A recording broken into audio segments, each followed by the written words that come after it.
Hey Randy, what you been reading lately, man? Well, a few of the books I've been reading, I've just Hey, go ahead. yeah, some of the books that I've been reading, like the Black Panther, which includes an original Black Panther documentary on DVD. Is the Incommunal News Service from 1967 to 1980, and selected and edited by David Heer, who was one of the co-founders of the Black Panther Party back in the 60s. The fall of 1966 with Huey Newton and Bobby Seale. Another book I've been reading is the Black Power Movement. The Black Power Movement, Rethinking the Civil Rights Black Power Era, by edited by Dr. Peniel E. Joseph. Okay, excellent book. Black Power. You still in the Black Power? Oh yes. Oh yeah. Okay, it's 2009 now. Hey, almost 2010. Hey, look what's going on with Barack Obama with his birthing thing, where the people are trying to say that he is not a citizen of the United States. I think they get. Okay. Yeah, I think they prove he is, right? You're right. I thought that it had been proven years ago. You can't run for the state senate. Right. Okay.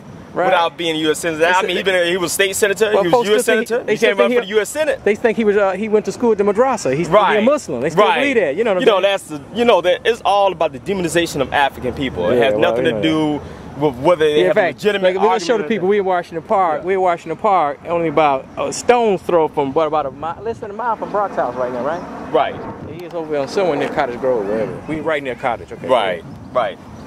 That's right. Another book, Waiting Till the Midnight Hour, A Narrative History of Black Power in America, by Dr. Peniel Joseph. You got a lot of books there, man. You're scaring me. The Sacred Place, a novel by Daniel Black. Excellent novel. It was given to me by a friend. Oscar Michaud. It's called The Great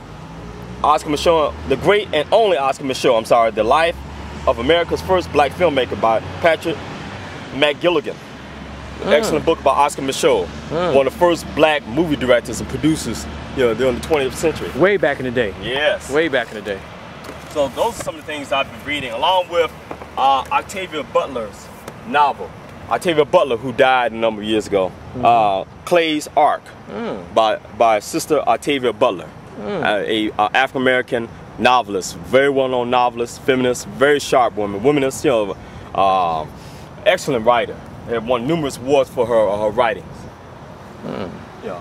Sure, I should read a book, man. You make me feel bad. I watch TV. I watch TV all day and listen to radio. And I was just trying to encourage everybody to check out the Black Harvest Film Festival. Well, it started this past Friday, August the 7th. Now, this piece gonna run in September of this year, but it'll be on the computer right away. All right. But the Black Harvest Film Festival is every year and every August in here in Chicago, right? Right. That's correct. Every August. Look it up. And show various films by various black independent filmmakers and producers at the Gene Cisco Theater downtown Randolph Estate. On State Street. But go ahead, have a seat, man. So you have her sit down and relax and tell us about the conspiracy theory, man. Because because people, man, they don't.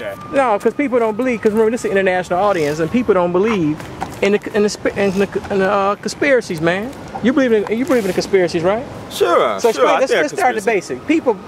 Most people don't even understand that the Federal Reserve is not part of the federal government. That's correct. The Federal Reserve is a private entity, is a private institution, which was set up, more than 80 years ago. And the Federal Reserve basically has a board of governors, and they're the ones who kind of control what the currency or what the inflation rates. They're the ones who have an influence on the inflation rates and stuff, the interest rates, and etc. So it's a very powerful organization. It's a private, like I said, it's a private entity. And I think it's important that people really study these various organizations and institutions and stuff and find out who's behind these various organizations. Now, I'm not going to get into basically like conspiracy. I mean, they said that certain institutions and organizations have participated in different kinds of conspiracies and stuff like that. And but my thing is, we need to go with empirical evidence, get the research, do the research. Yeah, before you go on, we're going to move away from that. Before we do, where does the Federal Reserve get its money from? Where did the money come from? Well, the Federal Reserve, I mean, I think the Department of Treasury, they print the money and stuff like that. But I thought they got the money from financiers. They actually seeded the money for the Federal Reserve, the original Federal Reserve. Okay. Sure, but the thing about it is that, you talk about, I mean, the Federal Reserve, I mean, there are other institutions. I mean, you got the You got the International Monetary Fund. You got the World Bank.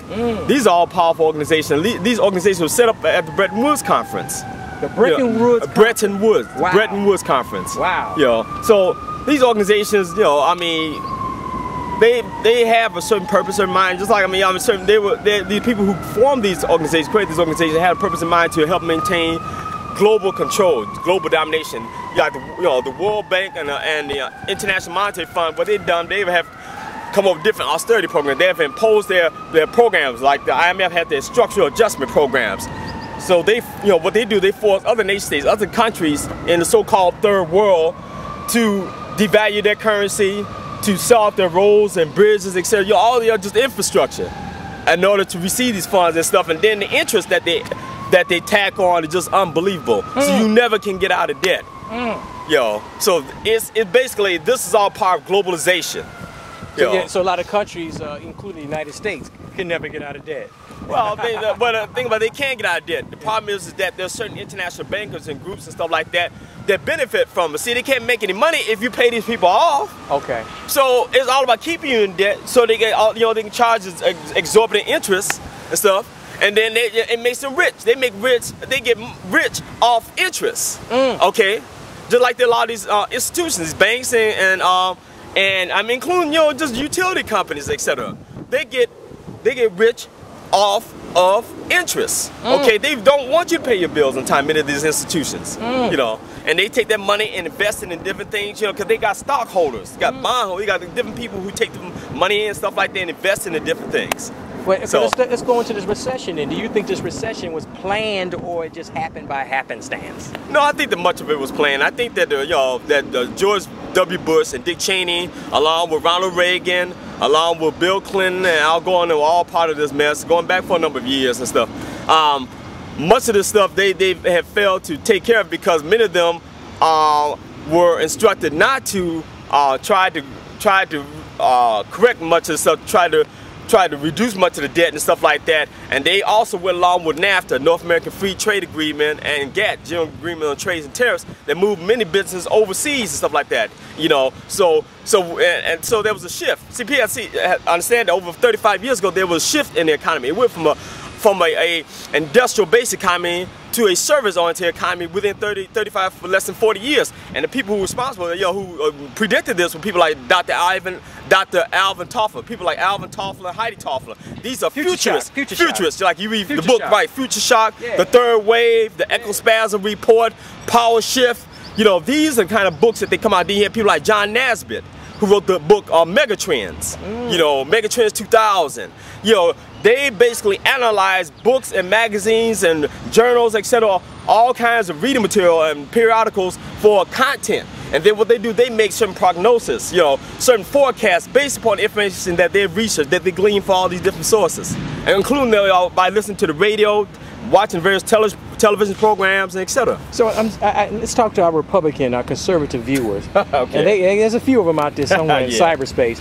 They really think Barack Obama's a bad guy and liberalism is a bad guy, but it's much bigger than conservative or liberal, isn't it? Yes, it is much bigger, and it's not about Barack Obama. Barack Obama is just a player.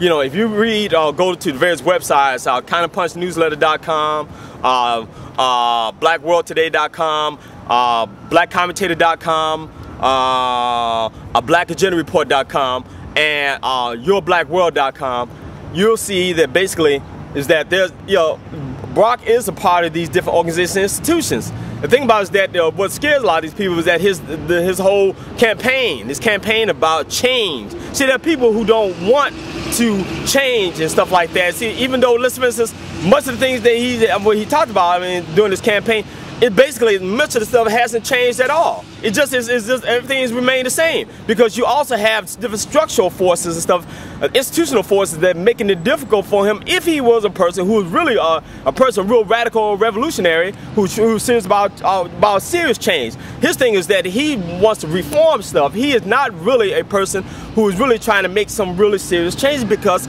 the institutions and various groups and forces and stuff like that will not tolerate that. They will not allow that.